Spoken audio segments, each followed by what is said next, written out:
మామూలుగా అయితే మటుకు తలుపులు వేసున్నప్పుడు ప్రదక్షిణాలు చేయటము, ఇంకా మొక్కు తీరలేదని ఎక్కువ తిరుగుతూ ఉండటము, ఇలాంటివి మటుకు సాధారణంగా చేయొద్దనే పెద్దలు చెప్తారండి.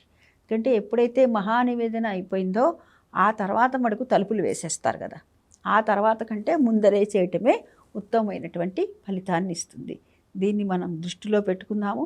ఆలయాలు మూసున్నప్పటికంటే కూడా ఎప్పుడైతే తెరుస్తారో చాలా సమయం 6 గంటలు, 7 గంటల సేపు ఉదయం తీస్తారు. సాయంత్రం మరలా 3, 4 గంటల సేపు తీస్తారు.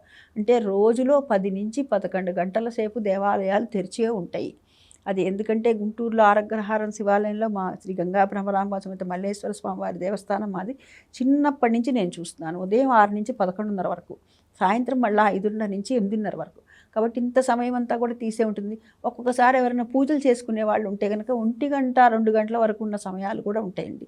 అంటే గత నెలలోనే మేము 1,00,000 కుంకుమార్చన మా నాన్నగారు మా అందరి చేత చేయిస్తాననుకుని చేయించారు. అప్పుడు మధ్యాహ్నం 3:30 వరకు ఉందండి దేవాలయం. పొద్దున మరి వాళ్ళు 6కి తీశారు. మధ్యాహ్నం 3:30 వరకు ఉంది ఆ రోజున. అంతా మాకు మంత్రపుష్పం అయ్యి 1,00,000 కుంకుమార్చన అయ్యి మేము ఇంటికి వచ్చేసరికి 3:30 దాటిందండి. అలాగే మరి మళ్ళా వాళ్ళు 5వ గంటకల్లా వెళ్ళి మాఘ పౌర్ణమి అని, అందుకని ఆ రోజున మరలా అక్కడ పౌర్ణమి పూజ ఉందని చెప్పి 5 గంటలకల్లా వచ్చారు. అలా ఉండేటటువంటి పరిస్థితులు, పరవళ్ళు ఏవైతే ఉంటాయో దాన్ని దృష్టిలో పెట్టుకొని కూడా దేవాలయాలు తెరిచే ఉంటాయండి. ఈ విధంగా దేవాలయం మటుకు ఎప్పుడైతే మూసి ఉన్నదో అప్పుడు మటుకు మనం ప్రదక్షిణాలు చేయటం ఇలాంటివి చేయకూడదు.